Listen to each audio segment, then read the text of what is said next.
was NASA's Apollo moon program named after Lucifer, the god of the Masons? Hello and welcome. This is Paul Sandhu. I have been doing a series on my channel titled Lucifer, the Man Who Would Be God. This series is one in which I am sharing with those who are interested the true history of our origins, including that of the ages that have come before the present age. As I mentioned in many of my videos on this subject, in mythology we read that the ages of time are separated into different ages. Okay, time since the beginning of creation is separated into different ages, and these ages are given different names. For example, the Greeks named them after metals. They called the first age the Golden Age, followed by the Silver Age, Bronze Age, and now the present one, the Iron Age.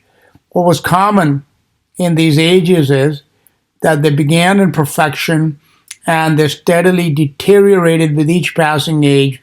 So today, the Iron Age is supposedly the most inferior of all the ages.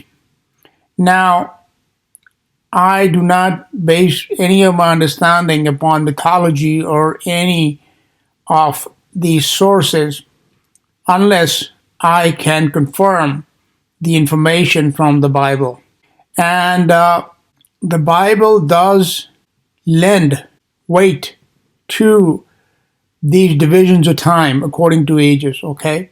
So if you want to understand more, you should listen to these series, especially the one titled Lucifer, the Man Who Would Be God.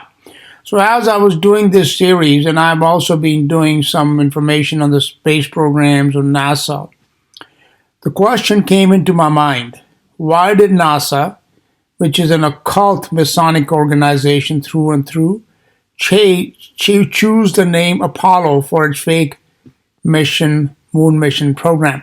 We understand that these people are what we may say occultists or Satanists, and they do not choose their symbols or names like, when the army may do some projects.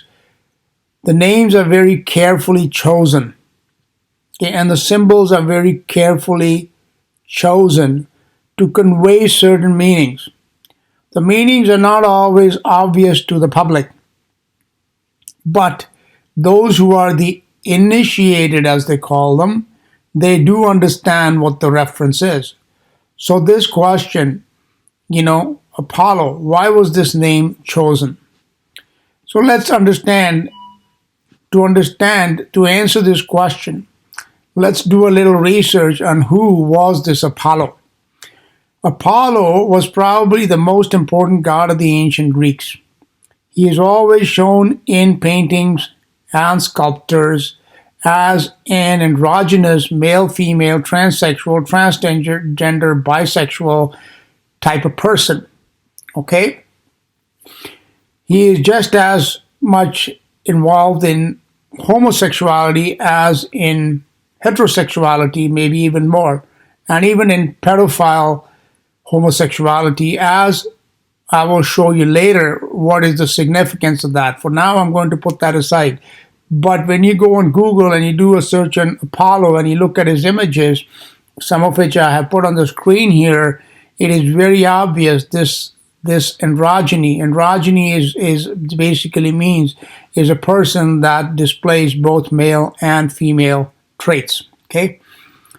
Now it is difficult to call him a male or a man, since both in his appearance and in his activities, he is shown to be much more of an androgynous thing than a man.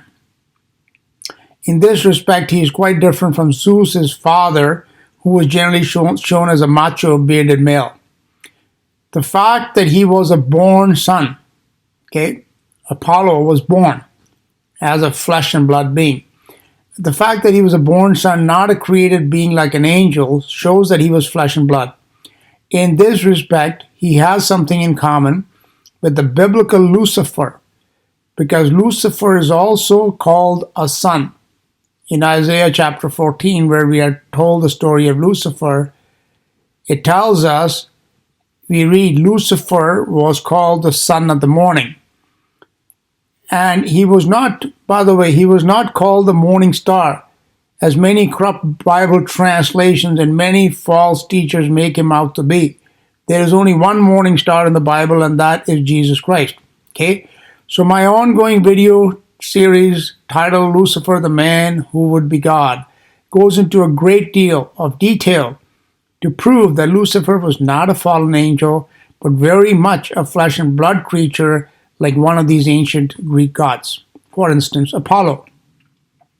There are many other similarities between Lucifer and Apollo, which is why I now believe that the name Apollo was chosen by the Freemasons that control NASA, because he represents Lucifer, who the occultist elites of the world absolutely adore, as Albert Pike, the High Freemason, wrote in his book Morals and Dogma. He wrote about Lucifer. Since NASA is a 100% Masonic organization, and most, if not all, so-called astronauts are Masons, it is not surprising that they would name their biggest production of all after their god, Lucifer.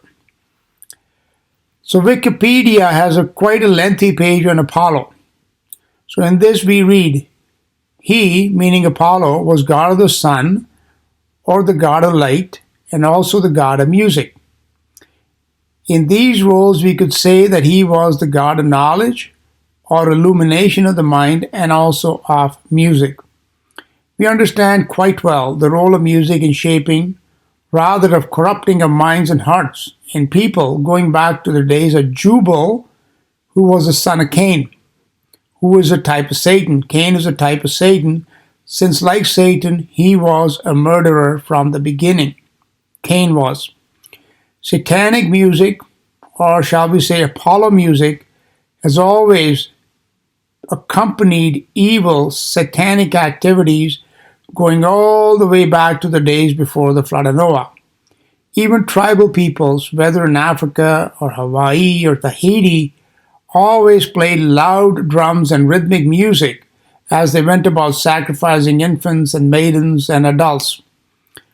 On the screen you see a historical drawing, which is a drawing of Captain Cook when he was in Tahiti, and in this drawing you can see Captain Cook casually observing a human sacrifice. But what you will notice here is those characters that are playing drums. And these tom-tom drums, as they call them in Africa, they were played very loudly and rhythmically. And that's how these rituals were performed. The common factor in all such evil activities, such as human sacrifice or ritualistic orgies as shown in Eyes Wide Shut movie, is music. Music in such rituals is generally accompanied with hallucinogenic drugs, even amongst tribal peoples, which literally turned men into beasts. It is therefore not surprising at all that other satanic Masonic organizations, such as the CIA, are actively involved in the music and drug scene. I have included a link to an interview I did with the late David McCowan on his excellent book Scenes from the Laurel Canyon, which links the origins of the rock music movement directly to the CIA and to British intelligence. Intelligence agencies, by the way, are all controlled by the Vatican, and they are the executive arm of Satan. They exist to do the bidding of their masters, their evil spirit master, and have nothing to do with protecting the citizens of any nation. There are reams of documented evidence that the CIA and other more covert alphabet agencies like the DIA, Naval Intelligence, etc., have used American cities as guinea pig for decades to experiment upon them, as for example in the Tuskegee experiments, in MKUltra. But on a much larger scale, On a nationwide and worldwide scale, in the rock music movement that has rotted the soul through immorality and destroyed the bodies of the people of the nation and even the world through legal and illegal drugs, and made them willing slaves to their unseen human masters and to the evil spirits that in turn are the masters of the human elites. Yes, that's quite an eye-opening interview, and that David McGowan, his research was excellent on this topic. I would highly recommend his book, Scenes from the Laurel Canyon, and also, which I believe you can get on Amazon, and you can listen to my interview and all the other interviews that you can see on YouTube that he has done on the subject of the rock music scene and its connection to intelligence agencies. So just to stay on this topic for a little time, when you're listening to music, okay, you have to understand what is the source. There's always going to be a spirit. And if you don't believe in spirits and, unseen intelligence entities that are influencing you, then, you can stop listening now. Because if all that you believe is that which you can see with your physical eyes, then you are a perfect slave of the Matrix Neo, and there's nothing that I can give you that is going to benefit you, okay? But for those who understand that there are powers and forces that work in our world that we may not see with our eyes, but yet who influence us in our very soul, okay? For those people who do have the intelligence to understand that not all that exists is visible to our eyes. I mean, it's easy to prove that. For example, when you are listening to the radio in your car, for example, do you actually see those radio waves? Is that not like intelligence energy that is coming to you through the airwaves even when you can't see it, but it is influencing your ear? Okay? So these entities are very real. Satan is very real. Okay, the devil's biggest accomplishment was in convincing people that he did not exist. The greatest trick the devil ever pulled was convincing the world he didn't exist. But he does very much exist. And these people that run this world, they very much know him and they believe in him. Okay? Moreover, they are controlled by him. They actually communicate with him. They speak with him and he commands them and he gives orders to them that they must obey or they will be swiftly dealt with. That's how our world really works. If that information is too difficult for you to process and to believe, then, I'm afraid I really don't have much more that I can give you, because this is the fundamental basis of understanding how our world works, is that it is not just human powers that are controlling it, but the powers that are above them or more powerful than they that are actually in control. That's why the Bible calls Satan the god of this world, because he runs the systems of this world. The economic systems, the education systems, the military systems, the entertainment systems, everything. And how much more evidence do you need, for example, that Hollywood is satanic? It's all over YouTube. Or that the military, the Pentagon, that they're all involved in satanic activities, or the elites of the world that involve themselves in human sacrifices and all kinds of other activities that only can be termed satanic. So you think there's no Satan? Then Satan really has you where he wants you, and I don't think my information is going to make you free. So, let's continue. Getting back to Lucifer and Apollo, the word Lucifer, which I believe is not a proper name, but rather a title or a description applied to a person, is a Latin word that means light bearer, or shining one, or bright one. The idea of brightness in the name of Lucifer is not just a reference to physical light, but also to knowledge and intelligence of brightness of the mind. This is why intelligent people, or people who are perceived to be intelligent, are called what? They're called bright people. This is why Albert Pike wrote that their goal was to bring into the open the pure doctrine of Lucifer, as he termed it. I guess beauty is in the eye of the beholder, and there are many people who think everything that is ugly and evil is beautiful, Albert Pike being a perfect example of one such person. However, as we shall see, Jesus taught that not everything that is perceived to be light is actually so. As a matter of fact, what most people believe to be light or brightness of knowledge is, in fact, darkness. And we can read this in Matthew chapter 6, verse 23. Jesus said, "But if thine eye be evil, the whole body shall be full of darkness. If therefore the light that is in thee be darkness, how great is that darkness?" Just think about that for a minute. He said that there is a light in you that can be darkness. What does that mean? Obviously, it's not light. But people do think it's light when it's in fact darkness. I'll speak a little bit more on this later on. As an aside here, famous people are referred to as stars, bright ones, which is a direct link to Lucifer, and it is not surprising at all, for they are all Luciferians. Interestingly, this very same meaning of light and of brightness also applies to Apollo, who was known as the god of the sun. And again, we can read from Wikipedia. Apollo's chief epithet. The word epithet means that which describes a person or thing. Apollo's chief epithet was Phoebus, which literally means bright, shining one. Okay? Is that not the name of Lucifer in the Bible? Of course it is.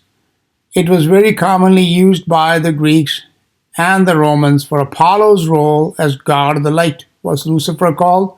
The light bearer. So is Apollo and Lucifer the same person? Let's read on. Apollo was worshipped as the god of the sun since the whole purpose of the existence of NASA is to provide fake evidence for the fake heliocentric or the fake sun-centered solar system model. Is it any surprise that the moon program, which has been the greatest fraud perpetrated upon mankind in history, was named after the sun god Apollo?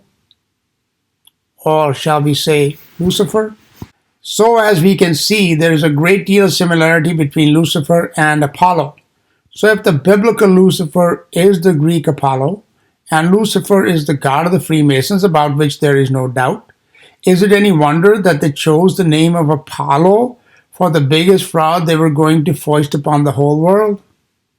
It is obvious that they couldn't openly call the program Lucifer, which I'm sure they would have loved to have done, but being the deceivers that they are, they chose the name Apollo, which would be obvious to the initiated that the name actually referred to Lucifer. It is also a fact that Saturn, or Kronos, another Greek god, is Satan. Okay, there's ample information on YouTube, etc., that will prove to you that this Saturn is Satan. So, the rocket that carried the Apollo craft was named Saturn V. Or should we say Satan V? I won't go into the significance of the number 5 in the name of the rocket, but I have linked in the description a video that I did some time back titled Babylon 5. Okay, for those who are interested in learning more about real history of our origins rather than the Big Bang evolution apes to men drivel that is taught as the history of our origins in our schools. Okay, so yeah, there's definitely a reason why it was termed Saturn V. So essentially, the rocket that carried Apollo was named after Satan, and the Apollo craft itself was named after Lucifer. Lucifer and Satan, by the way, are not the same person, nor are they fallen angels. Okay? But they are two. Lucifer and Satan, by the way, are not the same person. And they're also not fallen angels, as everybody teaches. They are two of the three fathers of evil in the Bible, whose story is recorded in its pages. They represent three separate ages.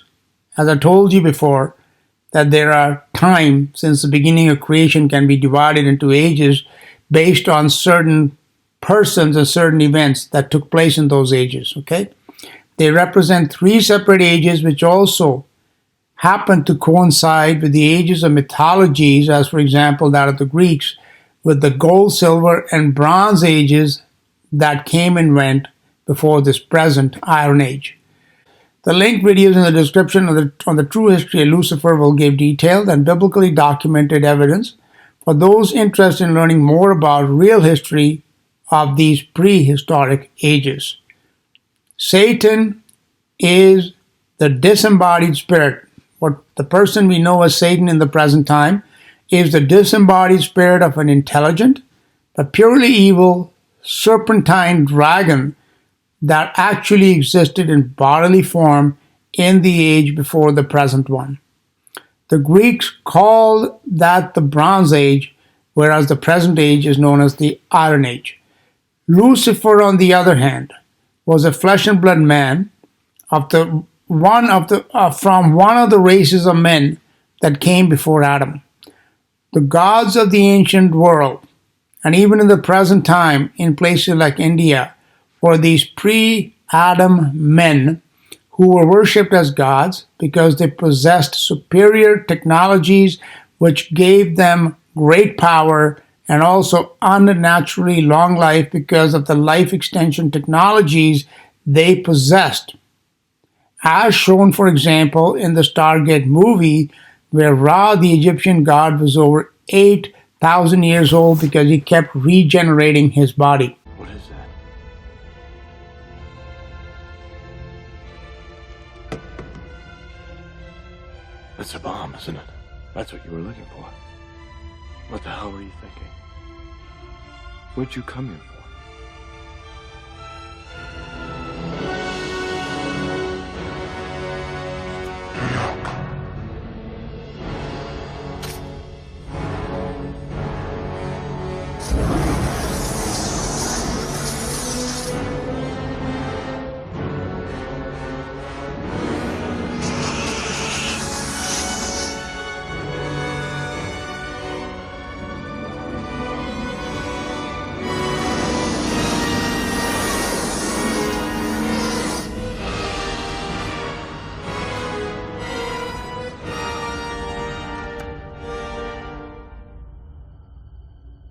So in this clip from the movie Stargate, the person on the throne is the sun god, the Egyptian sun god Ra. And as you can see, this Ra, like I told you, like Apollo, is shown as a very androgynous kind of being where he is a man, but he looks very feminine. And then he is surrounding himself with all these kids, which, again, because these gods and these creatures, these men actually, from those days, they were basically, like I said, bisexual, bigender, homosexual, pedophiles, all that. So that is very much on display in this movie. But also look at the technologies that they had. So these technologies, these are not because this is something that Hollywood is showing you as fiction. These actually are based on some realities of weapons and other medical genetic technologies that existed in those ages, which long ago, for example, when this Lucifer character was ruling this earth.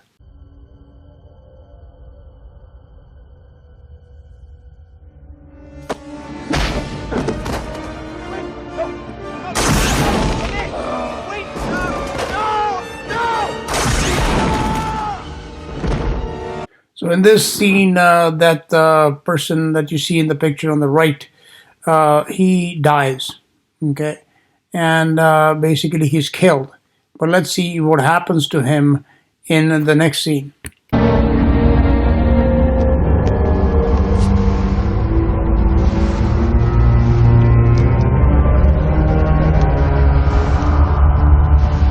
Yawai Waradku.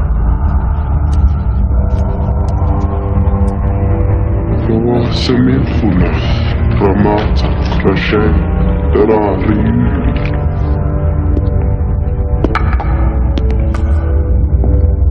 So basically, this Daniel character in this movie dies, But then Ra, the sun god, he brings him back to life. And this Daniel is questioning Ra. He says, I was dead. And Ra tells him, your body is so easy to repair. So in the Bible, we have stories of these creatures called the sons of God that interacted with the children of Adam. Okay. And they were somehow superior to mankind that we know. Okay. To the children of Adam, they were somehow superior to them. And it is commonly taught that they were fallen angels, but they were not. They were actually men. Okay. Just like in this clip, you see this God, he is just as much a man as the Daniel character is. But what makes him superior is that he has much better technology and he knows the science of genetics, of biology, so that he is able to repair his own body and that of anybody else that he might choose. And this in the movie was done in this device called the sarcophagus. Okay. So whether it's like Ra or Apollo or Zeus, these stories of gods that were very much like men in that they had bodies with which they could even mate with humans, they are to be found, like I said, in the Bible, but also in the mythologies, in the legends. Like you go to South America, all the natives will tell you about these gods that came down from the sky or the sea or something. And again, they brought certain technologies that these common people did not have, and they set themselves up as their kings and their gods. So whether, like I said, it's Ra in Egypt, it's Apollo in Greece, or it is Lucifer in the Bible, these creatures, they did exist. They did have some very incredible technologies, and but they were very much human. They too were men, except because of their technologies, they set themselves up as gods over the other race of men, which is the race of Adam, and to whom they presented themselves as gods rather than as mortal men. And given the fact that they did have some sort of science and technology that they could, extend their lives beyond the normal lifespan of the body, they were looked upon as immortal. The emphasis here is that these were not angelic beings. They were not spirit beings. They were flesh and blood beings. They were created by God, and there were races of them that were created and that lived right here on the earth in the ages that went by, where we read their stories, such as of this god Apollo or Zeus or Lucifer. But they have also continued to exist into the present day, which I will talk about at another time. Okay, so this is the reason why these gods were perceived to be, and they actually call themselves immortals, as opposed to their human subjects, who, though they were men like them, were not of their race, they were of the race of Adam, and therefore they call them mortals, okay? But they were not really immortal, nor were they angels, nor were they like any kind of spirit beings. They were very much flesh and blood, but as I said, they did have great technologies which gave them long life and great power. See, in TV programs, for example, and in movies, a lot of truth is revealed. A lot of it, okay? Whereas education gives you everything that is false. Through these movies and programs, we can, like a detective, piece together certain truths. And that series on the Stargate SG-1 and then the series Stargate Atlantis, they showed you a lot of these past history of these gods and these creatures and the technologies that they possessed. That is not all fiction. There's a great deal of truth in those stories. So Lucifer, or Apollo, shall we say, too was killed in body at the end of the last age, but he does continue to exist as a disembodied spirit, which is presently imprisoned in a region of hell called the bottomless pit, which may be a force field of some kind. I don't know what exactly it is, but yes, there is a place called the bottomless pit, and this person, this Lucifer, this Apollo, is imprisoned in there to this very day. So although the elites worship Lucifer, they in fact serve Satan, who is not in prison, who is still free to walk up and down through this earth as the Bible tells us, and even to travel up and down between heaven and the earth, okay? So the elites worship Lucifer, but in fact they serve Satan, who has convinced them that Lucifer was the true God, not Jehovah, the God of the Bible.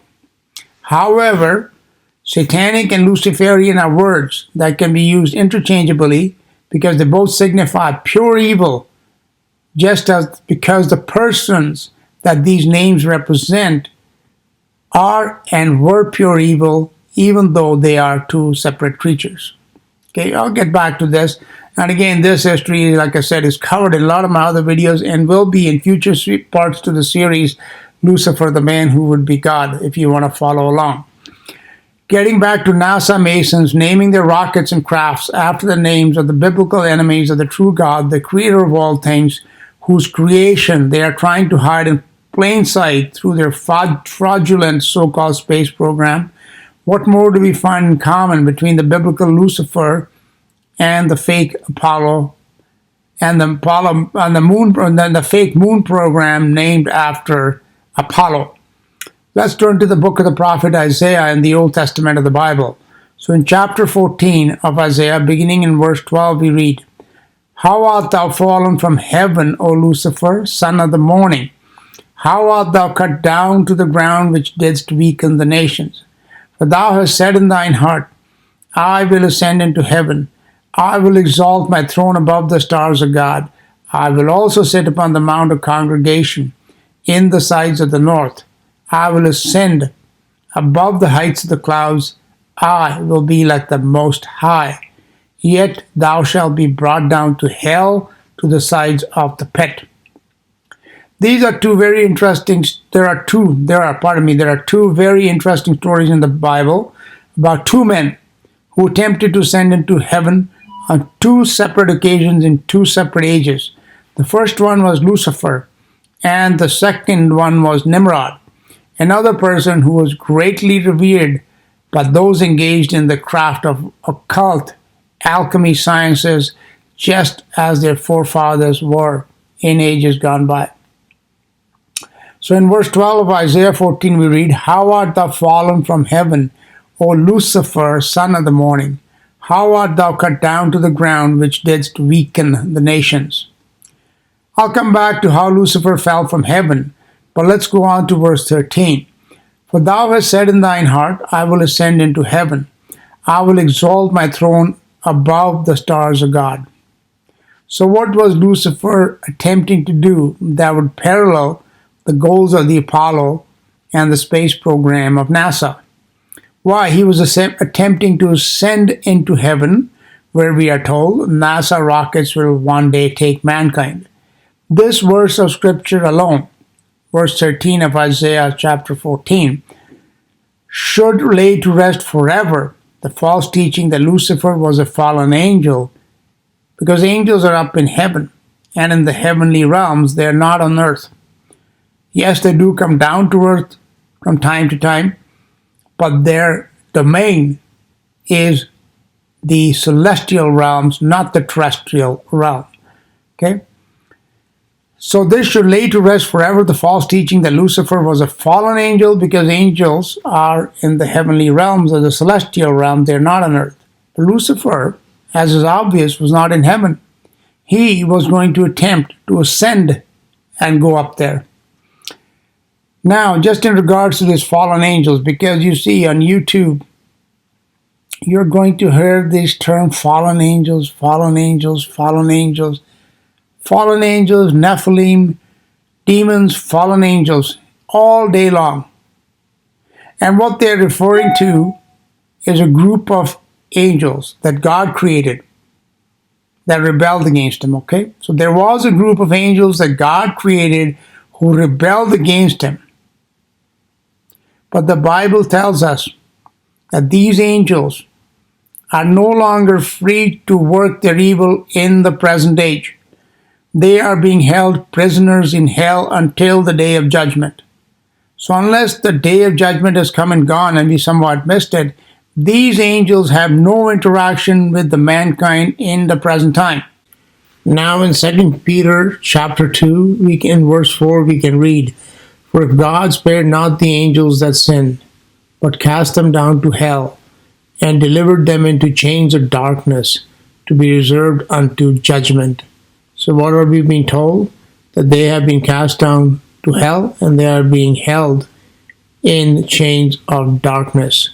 Now Jude, the book of letter of Jude in verse 6, "And the angels which kept not their first estate, but left their own habitation, he has reserved in everlasting chains under darkness unto the judgment of the great day." Now, you know these guys that teach you that these evil spirits of today are the fallen angels. You ask them this question: if we are being told that they are being held in everlasting chains, did you see that word, everlasting chains? How did they break free from these chains to run around in our world today? In the first book of Peter in chapter 5, he tells us that our adversary, the devil, walks about as a roaring lion seeking whom he may devour. So can the devil of today be one of these fallen angels? If he is, then the question becomes, how did he break these everlasting chains in which they are being held, waiting the day of judgment? And neither has the day of judgment come, nor can everlasting chains that God put upon anybody be broken. So is it not obvious that the evil spirits and the devils of this present time are not these fallen angels? Okay? So this is a false teaching that keeps talking about fallen angels, fallen angels, fallen angels. No, sirree. That is not what the Bible teaches. So the creatures of evil, who are the creatures of evil in this present age then? The creatures of evil in this age are not from this group of fallen angels. They are all disembodied spirits of evil beings that existed right here on the earth in bodily form in previous ages. And you can see from Egypt to Mesopotamia to Europe to South America, we can see statues, we can see sculptures, we can see carvings, we can see cave paintings, rock paintings, and other evidence, both on the surface and inside the earth. Even within the seas, you can see evidence of these ancient creatures that were not angels. And this evidence can be found even to this very day in every corner of the earth. These creatures, they still exist on the earth today, but no longer as physical creatures, rather as disembodied spirits, which the Bible calls devils. These spirits did not have their origin as God's angels, so it is wrong and misleading to refer to them as fallen angels. Getting back to Lucifer, how was he going to ascend up into heaven? Well, can we say that he too had a space program, after which all present-day space programs are patterned? After all, the Bible tells us that there is nothing new under the sun, but that which has been will be again. So did aviation and so-called space travel originate in the 20th century, or does it go much further back to ages long gone, but whose evidence is well recorded in stone, as well as in the Bible, and also in the myths and legends of the world? Look over, as I said before, the playlist on real biblical history on my channel to learn more on this topic. But let's say that Lucifer did have the technology to try and attempt his desire to ascend up to heaven. What else did he want to do? Well, he wanted to exalt his throne above the stars of God. If he was attempting to ascend up from the earth, then his throne must have been on the earth, right? We are told that he weakened the nations. Where are nations? Nations don't exist up in the heavens, they exist on the earth. Okay, so this Lucifer character was very much on the earth, and the earth was made for terrestrial beings, not for celestial beings, a fact which I keep repeating. Okay, but it has to be repeated so it'll sink through these centuries of false teaching on these fallen angels that has permeated this world, okay? So, his throne was on the earth. And what he wanted to do, he wanted to exalt that throne above the stars of God. And where are the stars? Of course, they're in the heavenly celestial realms. If he was attempting to ascend up from the earth, then his throne must have been on the earth. Stars in the Bible represent angels, who the Bible tells us are higher than flesh and blood man, of which Lucifer was one. So these angelic beings are higher than Lucifer. Now, just as mankind, present-day man, who are the children of one man, Adam, or the races of men that came before Adam, were given the earth.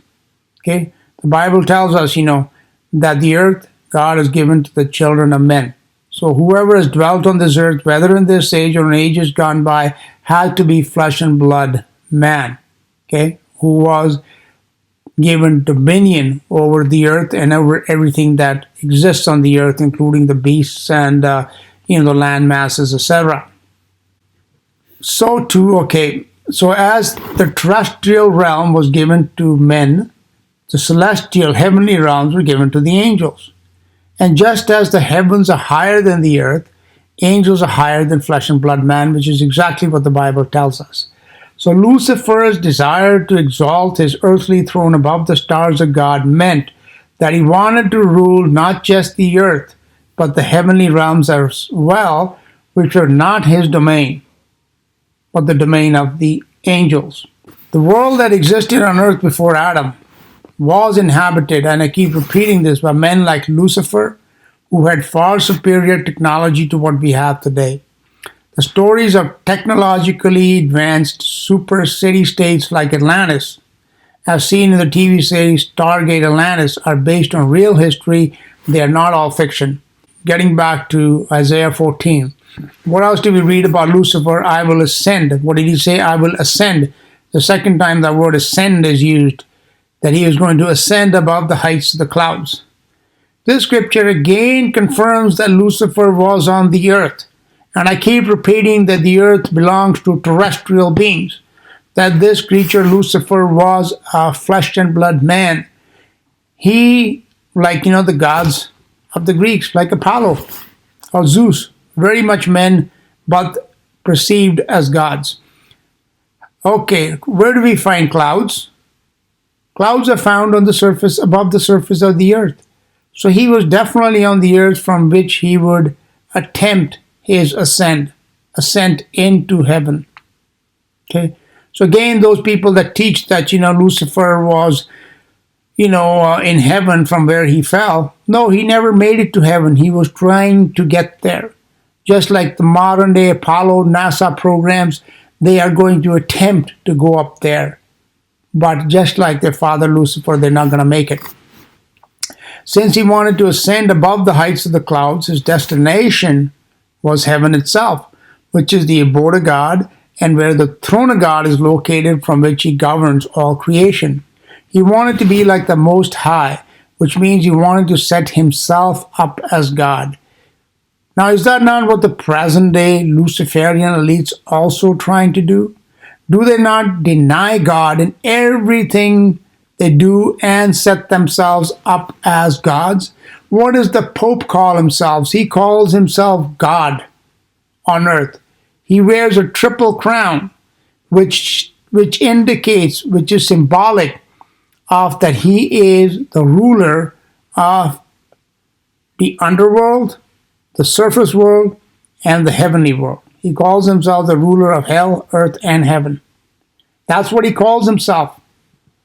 Are they not Luciferians doing exactly what this man God of theirs tried to do in an age long gone? Yes. Are they not following in the footsteps of Lucifer, whom they secretly and also openly worship? Apollo ascending up into the heavens to allegedly carry man to another heavenly body was very much symbolic of Lucifer's attempt to ascend into heaven. Well, let's see what happened to Lucifer, which will give us a very good idea of the fate that awaits these modern day Lucifers. Let's look at verse 12. How art thou fallen from heaven, O Lucifer, son of the morning? How art thou cut down to the ground, which didst weaken the nations? Ground, nations. Again, all these words in there, they prove that this was a man on the earth, not an angel from heaven. People teach that Lucifer was in heaven from where he fell, but the truth is that he never made it to heaven. He fell in his attempt to get there. Did he make it above the surface of the earth? Absolutely. Did it make it into the heaven where God resides? Absolutely not. Nations that he weakened do not exist in heaven, they exist right here on earth. He seems to have been the first world leader that subjugated all nations under himself, the first true one world government in history. Nimrod, who is another one character in the Bible, who also wanted to extend his reach into heaven, was the second person who established a one world government. Is that not what the New World Order Luciferians very eager to do in the present time? Create a one world government? Is that not what they keep talking about here? You know, George H.W. Bush, Kissinger, you name it, they're all running around talking about the New World Order. This third one world government will be established under the Antichrist. Not right away, but that event is still a few years away as yet. But at least these modern day Luciferian Masons were smart enough to realize that back in 1969, they were never going to make it to the moon, let alone the heavens above that. So they just faked the whole Apollo moon program. In naming the moon program Apollo, which was a code name for Lucifer, they acknowledged the futility of attempting something they knew could not be done, which they knew their God had failed in his attempt to accomplish. Now, this does not mean that at some time in the future they will not attempt the same thing again that Lucifer attempted, that they will not actually try and ascend into heaven. More on that later. Now let's go to verse 15 of Isaiah chapter 14. Yet thou shalt be brought down to hell to the sides of the pit. So Lucifer failed miserably in his attempt to ascend into heaven, which the Apollo program also failed in doing. NASA's Masonic Apollo program failed, not by making such an attempt, but by realizing that such an attempt could not even be made at that time. I will speculate that this attempt of Lucifer to ascend into heaven occurred towards the end of the Greek Bronze Age, and it was his all-out assault on heaven. Okay, in order to understand what it is that Lucifer actually attempted, we do need to go back and understand the cosmology of the Bible. Basically, what the Bible teaches is that God made the earth as a flat plane. Above this flat plane is something called the firmament, okay, which is different than the sky. The firmament is a solid expanse above us, and above that solid expanse are waters. We can read about this in Genesis chapter 1, beginning in verse 6. And God said, let there be a firmament in the midst of the waters, and let it divide the waters from the waters.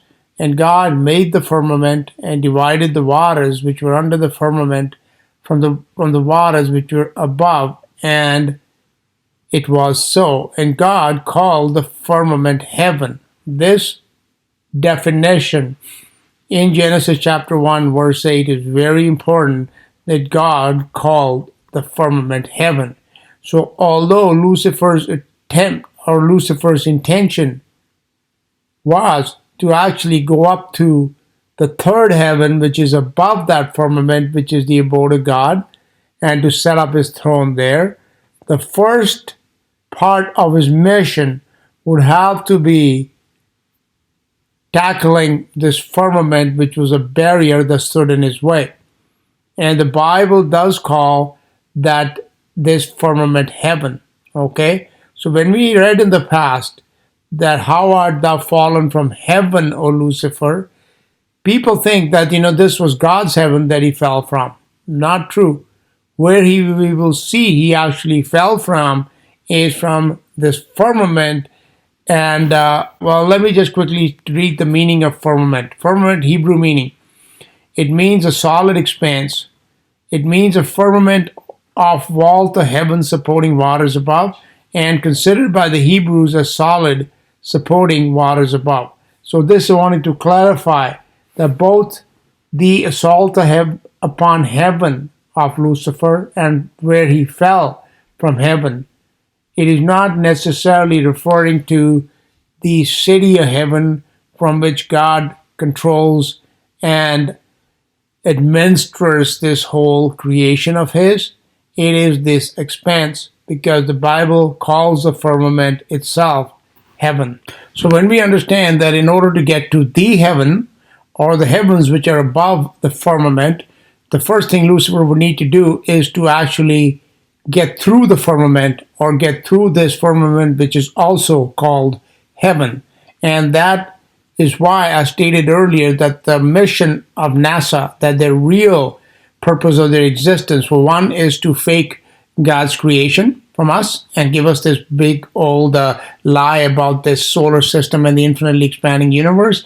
But secondly, I believe they also have a secret mandate, which, like Lucifer, is to try and find a way through this firmament. So Lucifer's assault on heaven was rather on the firmament above the earth, using spaceships and rockets and explosives that destroyed the firmament above, destroyed the sun, the moon, and any luminaries that existed in that age, and brought all the waters above the firmament crashing down to the earth. This way, the earth was covered. He destroyed the firmament, and the waters that were above the firmament came crashing down to the earth, covering the entire earth with water and destroying all life on it, at the very least the surface, the life that was on the surface of the earth. This is how the earth became the ruined wasteland that it is shown to be in Genesis chapter 1 verse 2, which reads, "And the earth was without form and void, and darkness was upon the face of the deep, and the Spirit of God moved upon the face of the waters." The earth in Genesis chapter 1-2 is seen as a formless, darkness, and water-covered wasteland. It would be in darkness because in destroying the firmament, the sun, the moon, and the stars were destroyed. And it was covered in water because the waters above the firmament had come crashing down to earth. My Lucifer series and my history playlist videos document the existence of these pre-Adam worlds with ample scriptural evidence I will not go into again here. But please check my channel and links in the description for those who are interested in learning more about their true origins and the real history of our past. There is no book of history that compares to the Bible. But sadly, in the lying matrix world of ours, even the so-called church is a part of the matrix, and the filthy, lucre-loving ministers and priests that control these organizations neither know the truth themselves, nor do they allow anyone in. They don't allow anyone in who is in the least bit interested in truth, rather than upholding false traditions and engaging in meaningless rituals. In Luke chapter 11, Jesus said to the lawyers in verse 52, lawyers were the teachers that were supposed to teach people the law of God, give them knowledge of the scriptures. Okay, he said to them, woe unto you lawyers, for you have taken away the key of knowledge. You entered not in yourselves, and them that were entering in you hindered. This is what the modern church is. Okay, they have taken away the key of knowledge. They do not enter in themselves, and anybody that's trying to enter in, they put barriers in their path. So in destroying the firmament, Lucifer destroyed the heavenly luminaries, which is why the sun, moon, and the stars had to be recreated in Genesis chapter 1. And the earth was not recreated, the earth was replenished. You understand? The earth did not cease to exist, but the sun, moon, and the stars did. Okay? One more quick word on the biblical cosmology. As I told you, explained that the heaven, the word heaven also means the firmament, which is a solid expanse above the earth. This expanse is like a glass ceiling, and in this ceiling are fixed lights, embedded lights. The sun, moon, and the star are embedded in it. Just like in your home, you may have pot lights that are embedded in your ceiling. That's how the sun, moon, and the stars are. They are not free-floating objects. They are embedded in it. And this, in destroying the firmament, if these lights were embedded in it, it's like if your ceiling of your home gets destroyed and there are lights in it, it's obvious that the lights are going to be destroyed as well. That's how, in the past, which all cultures and myths record, that we are living this present sun and the heavens are not the ones that existed in the past. And as we read in 2 Peter chapter 3, I told you in previous videos that he talks about that these are the new heavens, these are not the old heavens. This is the reason why these new heavens had to be created, because the old ones were destroyed, and I believe they were destroyed by Lucifer in his attack upon the firmament. And he ended up destroying himself, as all evil inevitably does, and thus ended up in the pit where he is today. But he will be released from this pit in the near future to wreak more destruction upon this world. I will show you in a minute that the Bible tells us that this Lucifer / Apollo is indeed being held in the bottomless pit. He now exists as a disembodied spirit, just like Satan, as an evil angel. Angel means spirit. But yet he is not one of the original fallen angels that God created as angels, not as men or beasts, and gave them heavenly dominions and principalities. As I told you before, these original fallen angels are held in prison until the day of judgment. What we learn here is that the fate suffered by their god Lucifer / Apollo is what awaits these modern day Luciferian, satanic, Masonic occultists, whether they are from NASA or from the CIA or the NSA or the Vatican or any other high organization that exalts itself against the Most High God. In the book of Prophet Amos, in chapter 9, verse 2, we read, "Though they dig into hell, then shall my hand take them. Though they climb up to heaven, thence will I bring them down. And though they hide themselves in the top of Carmel, I will search and take them out thence. And though they be hid from my sight in the bottom of the sea, thence will I command the serpent, and he shall bite them."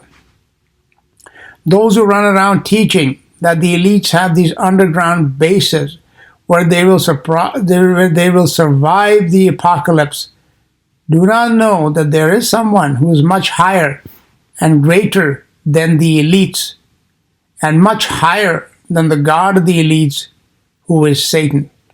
Though they dig right down to hell, which is the deepest place on earth, as we can read, they have all these deep underground bases. Doesn't matter. They can go right down to the bottom of the earth itself. They will not be hidden from God, nor out of the reach of his hand. Though they hide at the bottom of the sea, and we also read that they have these deep undersea bases, their very God, who is Satan, the devil, the serpent, is the one that God will use to destroy them. Just as God used Lucifer to bring judgment upon the past evil world before this one, he will use Satan to bring judgment upon the present evil world. Let's take a look at the book of Revelation, chapter 9, and we can read in verse 11. "And they had a king over them, which is the king of the bottomless pit, whose name in the Hebrew tongue is Abaddon, but in the Greek tongue hath his name Apollyon. The word angel in this context, as I keep repeating, does not mean an angel created by God, but rather a spirit creature as opposed to one that is flesh and blood. So this Apollo that is being held in that bottomless pit, he is no longer a flesh and blood being like he was in an age past, but he is a disembodied spirit that is being held there. As we can see, his name in the Greek tongue is Apollyon, the Bible tells us, which is the creature Apollo that the Greeks worshipped as the sun god, and the elites worship to this day, even though they know that he is the Lucifer of the Bible. Yes, the Masons, as Albert Pike told us, openly acknowledge that their God is Lucifer. Satan is a deceiver, and there are none more deceived than the elites that rule this world. What did we read about Lucifer in Isaiah chapter 14, verse 15? Yet you shall be brought down to hell, to the sides of the pit. Hell is divided into regions. The deepest part of hell is called Tartarus, which is where Greek mythology tells us that the Titans, who were the first gods, were imprisoned by their own offspring, the second generation of gods known as the Olympians. I will compare the story of the mythological Titans and Olympians to that of the fallen angels and the creatures called the sons of God in the Bible in a future video, because there's a great deal to be learned about these, about the very distant past from these stories.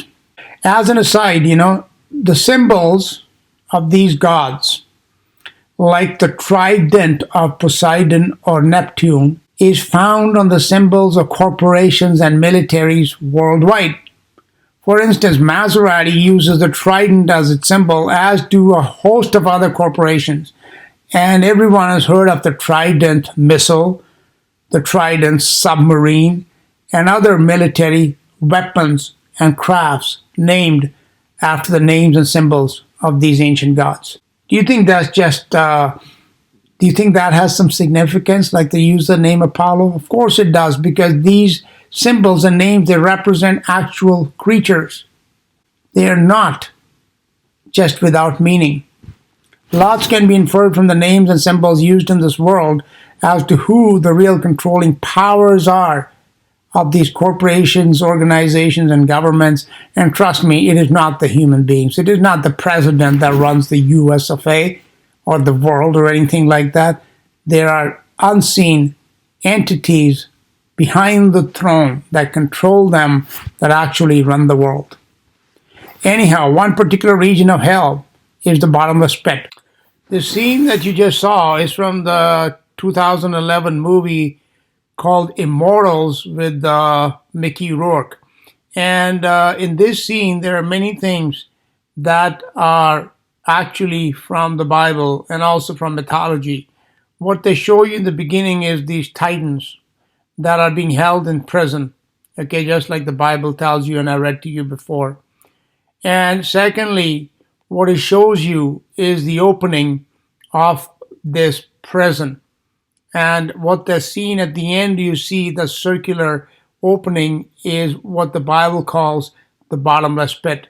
Now, as I will read to you in just 1 second, this event of the opening of the bottomless pit and these evil beings that are in there, Lucifer, for example, being released to do some more, wreak more havoc and destruction on the earth, is also prophesied and will certainly happen. And therefore, these movies that you see, these stories, these are not just figment of somebody's imagination. These stories, they actually come to them from these entities who understand the history of the past, and therefore a great deal of truth is revealed in the movies, whereas a great deal of lies, mostly lies, are taught through education. And read in Isaiah 14, it was said of Lucifer that he would be brought down to hell, to where? To the sides of the pit. Where do we find Apollo? or Apollyon as named in Bible in Revelation chapter 9? Why? He is found in the bottomless pit. So is Lucifer, who was sent to the pit, and Apollyon that is going to come out of that bottomless pit, the one and the same? To me, it seems obvious that they are. The significance of NASA, whose founders and top brass are all Masons, and therefore all Luciferians, have been convinced by Satan that they have the power to finish what Lucifer first attempted. First of all, that they can ascend up into heaven.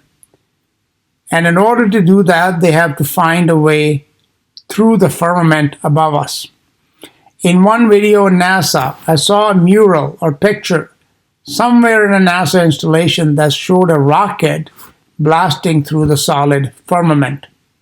Why would they have such a painting?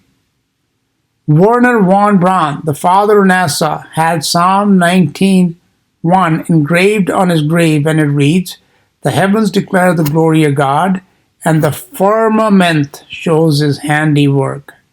So these NASAfarians, as I have named them, know very well that there is an impenetrable firmament above us, which I believe to be a flat roof, by the way, not a round dome. Domed buildings, by the way, such as the Vatican or the Capitol building, are all symbolic of great evil on this earth. So I doubt very much that God would make anything with a dome over it, since domes are pure satanic architecture.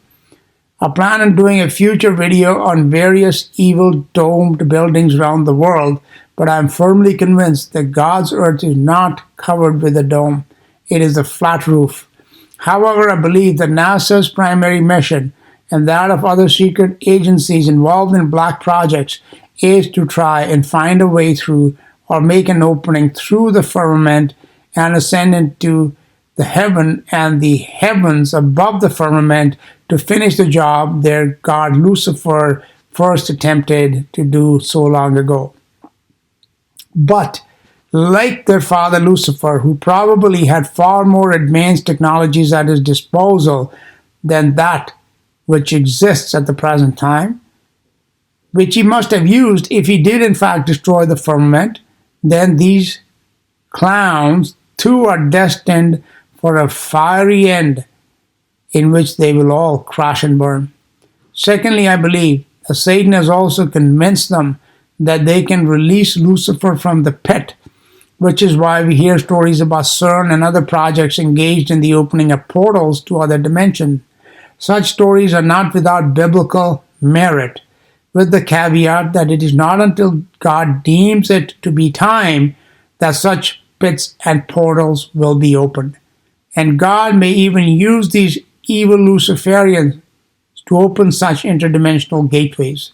Whether it is the NASA elites or the military top brass or presidents and prime ministers or the royalty like the Queen or the Pope, they're all Luciferians, convinced that they can be like the Most High God.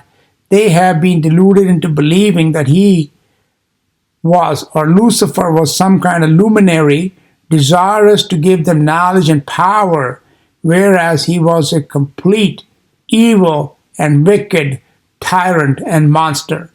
We can read in Isaiah chapter 14 verse 20, "Thou shalt not be joined," about Lucifer, "thou shalt not be joined with them in burial, because thou hast destroyed thy land and slain thy people. The seed of evildoers shall never be renowned."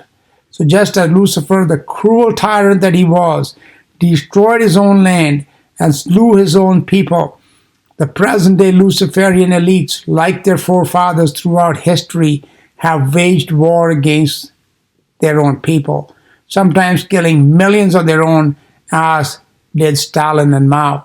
They also wage a more subtle war on the minds of the people. Rather than illuminating them with the true light of the knowledge of God their Maker, they blind them with the dark knowledge of the enemy of men's souls, he who exists to destroy souls rather than to save them. Thus Jesus' words that I quoted earlier from Matthew 6:23 ring so true. "But if thine eye be evil, the whole body shall be full of darkness. If therefore the light that is in thee be darkness, how great is that darkness?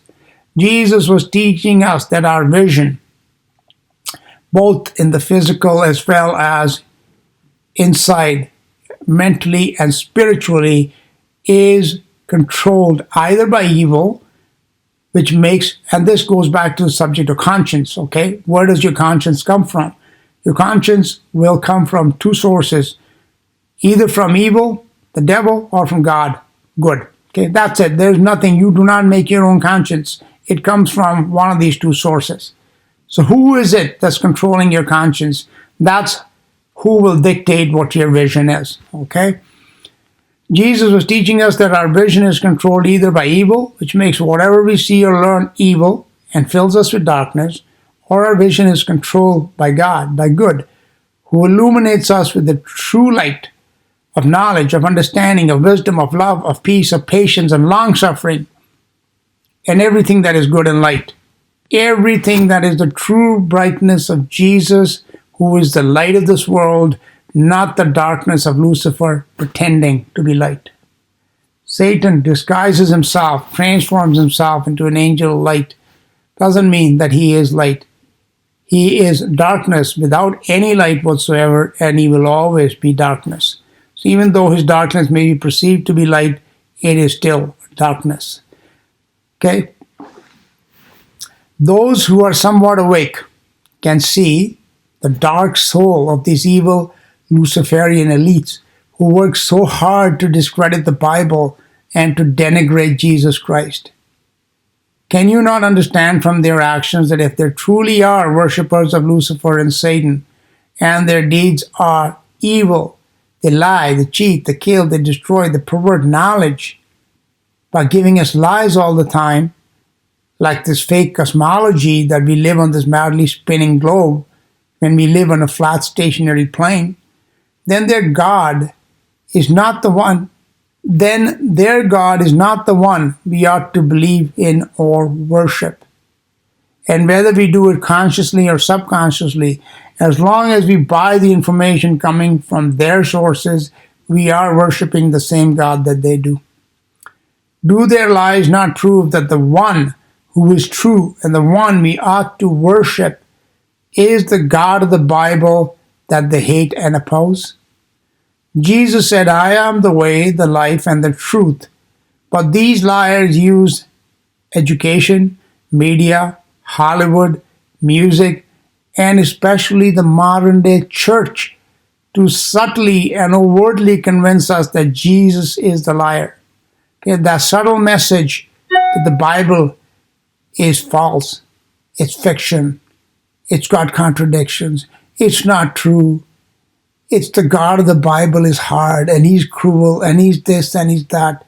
That message comes through everywhere you turn, especially through the entertainment media, through even the politicians with the laws that they pass, and even through the church, which does not give you true knowledge and true understanding, but keeps you involved in meaningless rituals and traditions which can never save you, but will only let that darkness that we are all born into grow more and more till we are completely swallowed up by it. Do you know what I'm talking about? The Matrix. Do you want to know what it is? The Matrix is everywhere. It is all around us. Even now, in this very room. You can see it when you look out your window or when you turn on your television. You can feel it when you go to work, when you go to church, when you go to church, when you go to church. The reason I included this clip here is because, again, coming back to a lot of truth being revealed in the movies, and this Matrix certainly was one of these movies where there is a great deal of lie. I mean, yes, a great deal of lies as well because of the way they interpret the information, but there is a great deal of truth in it as well. So this idea that the matrix of lies extends even into the church is something most Christians, people who call themselves Christians anyways, do not understand. That most of the lies in regards to God and Jesus and the Bible that is going to come their way is going to be through the pulpit, not through the television or through the History Channel or something like that. So they think the information they're getting in church is true, but what they see on TV, etc., is false. Absolutely not. Most churches, I would think like almost 100% of them now are so corrupt that there is little, if any, truth in it at all, in them at all. And as Jesus said, a little leaven leavens the whole lump. When you want to make a loaf of bread, you put a little bit of yeast in it and the whole lump rises. So once you mix a little bit of error with the truth, the whole thing will soon become a lie.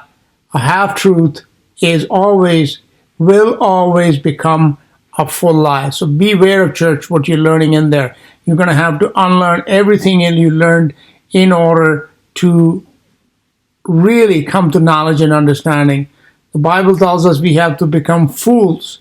So all of those people who went to church for 20, 30 years and they think they know, they don't. And they have to again come to God as fools, as completely illiterate as far as the Bible is concerned, and with a sincere heart start seeking Him then and study on their own. That's the only way they'll come to the knowledge of the truth.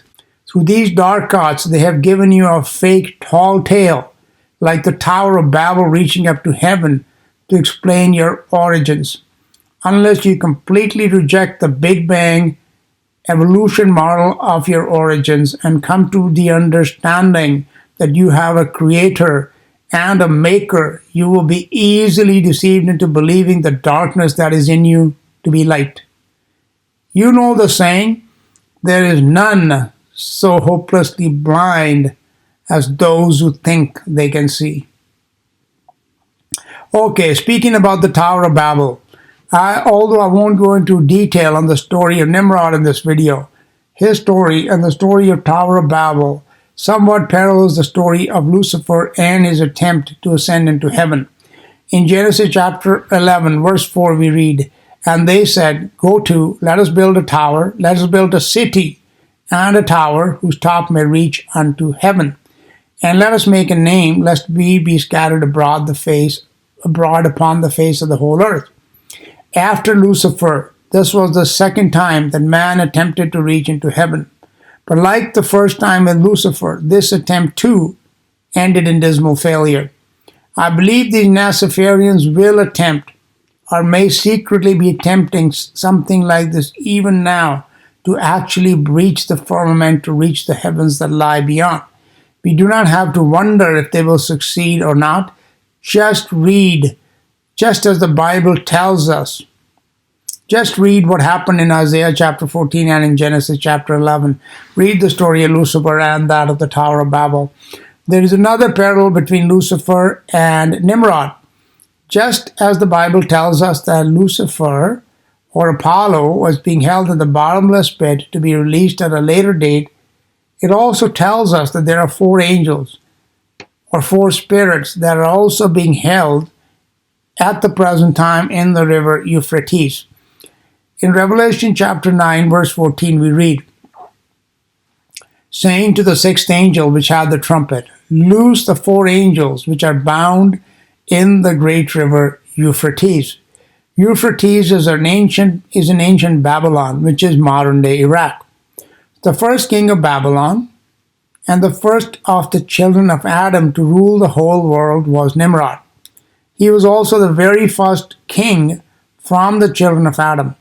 There were no kings in the time before the flood of Noah, so the first king on earth came after the flood, and this man was Nimrod, who attempted to build the Tower of Babel, which may well have been some kind of technological device to reach up to heaven.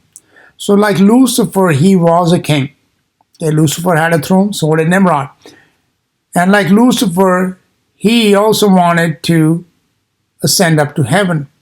And just like Lucifer, he ruled the whole world. For these reasons, like Lucifer, Nimrod is also greatly revered by the elites, especially by royalty, because they want to be like him. They want to rule the world and set themselves up as gods. Nimrod is a direct link to Babylon and to modern day Iraq. Remember the Iraq War? The publicly stated reasons for wars and for programs like the space program are not the real reasons why such ventures are undertaken. I have heard many stories about secret archaeological digs and search for ancient artifacts in Babylon or modern day Iraq by US forces.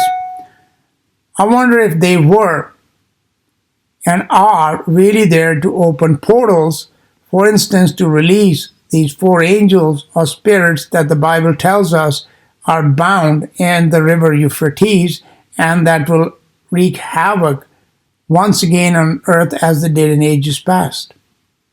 Well, we don't know that for sure, but it's just speculation that they're doing something more than just go in there to get Saddam Hussein. Anyways, I just wanted to bring the story of Nimrod to your attention because it is a very interesting story and it does parallel the story of Lucifer Apollo a great deal. I would like to finish off here by summarizing and reiterating that, as is a well known fact, NASA is a Nazi Masonic organization.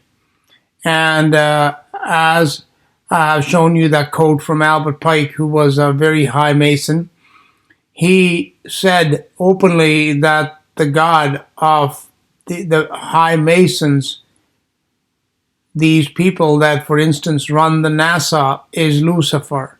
Okay. And Lucifer, as I showed you, is also that creature that the Greeks worshipped as Apollo. So it is not then at all surprising that the moon mission program was called Apollo. Now, these moon missions and anything that NASA is doing publicly, it has one function pretty much only, which is to deceive us and hide the truth of God's creation from us, and therefore to hide any information that confirms the truth of the Bible, and therefore the truth about the existence and the truth about God of the Bible. In God's Word, we can read that His creation speaks very loud and clear of Him. And anybody with, even a little inkling of understanding when he looks at creation, looks at the land, the sea, the mountains, the waters, the beasts, and then looks at himself in the mirror, how they can think that they just kind of popped out of nowhere without there being a maker. Even that mirror they are looking into, it just didn't make itself. Somebody made it. Everything that we use, our homes, our computers, our cars, whatever, clothes, it's made by somebody. Everything that exists is made by someone. So the most logical conclusion one can come to is that there is a maker. And that's what NASA does by giving us this fake cosmology of this fake solar system, of these fake galaxies, of these fake, supernovae and all that kind of stuff. It is just to hide the fact of our God from us, and they do that because they serve the God who is the father of lies, who is Satan, and they are purely Luciferians, okay? So that is what they do. Now, as I showed you, that there were some real events that happened in the past in which this attempt was made at least twice by mankind, once by Lucifer and then by Nimrod, to basically find a way through the firmament to reach the heavens above. And both of them ended in failure. This also, I believe, is something that these Naciferians are working on to try and, blast their way through, or however, cut their way through. I'm not sure what they would plan on doing, or if they are even doing something like this, but I assume that, because they are Luciferians, they have been convinced that they have to finish the job that their God and Father started. Anyhow, we already know what is going to happen. which is no, they are not going to succeed. Whereas Lucifer, I believe, who had far superior technology, couldn't do it. Neither are these creatures going to do it. And this time they are not going to destroy the firmament, which I believe Lucifer managed to do. And again, I do wanted to get into more detail about the Tower of Babel and Nimrod, but this presentation is kind of long, so I will leave that, for another time and do a separate video just on Genesis 11, which is it is probably, next to the death, burial, and resurrection of Jesus Christ. I think that event, what happened at the time, there are two events, one that happened in the Garden of Eden, and then the third most significant event in human history is that of the Tower of Babel. Not that they tried to build a tower, but of the confounding of language and what impact it has had on us, on our intelligence, and what our capabilities are, because they were greatly curtailed at that tower, and it has really changed the course of history. But once again, I hope that all who listen will, think about these things, study the scriptures that I tell you, study the references. Don't just listen to this once and then, put it on the shelf, because that is not going to do you any good. This history has taken me well over 30 years to learn and come to a good understanding of. So don't expect to learn it in 1 or 3 days. It is something which will take you a lot longer. But if you persist at it, the understanding will come, and everything, all the pieces of the puzzle of our past, of our present, and even of the future will fit into place, and you will then find your place where you belong, and it'll establish and make you secure, because we live in a very insecure world where we are buffeted every day to, one wind blows us this way, the other one blows us the other way, and people just don't have any idea who they are, where they've come from, where they belong, what their destiny is, none. Okay, that's why they flounder about like fish caught in a tsunami. Anyhow, thanks for listening. This is Paul Sendhu.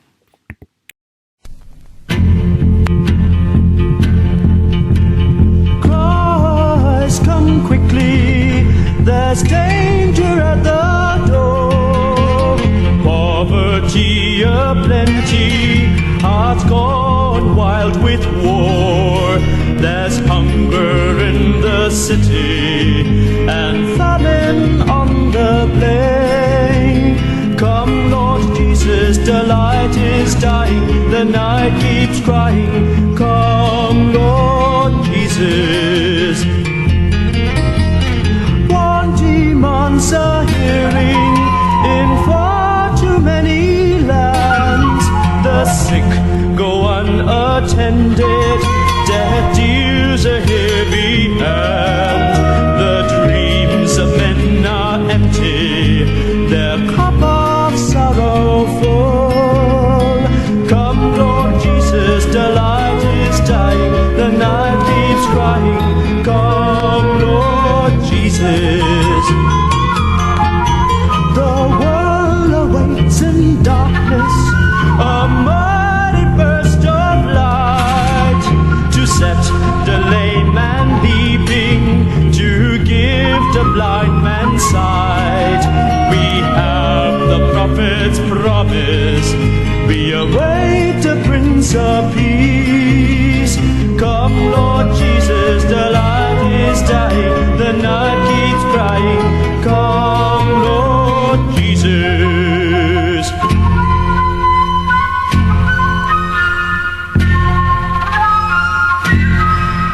The cloud shall send a Savior like softly falling rain, yet mighty in His power to free us from our chains. His shield will be compassion, His weapon liberty. Come, Lord Jesus, the light is dying, the night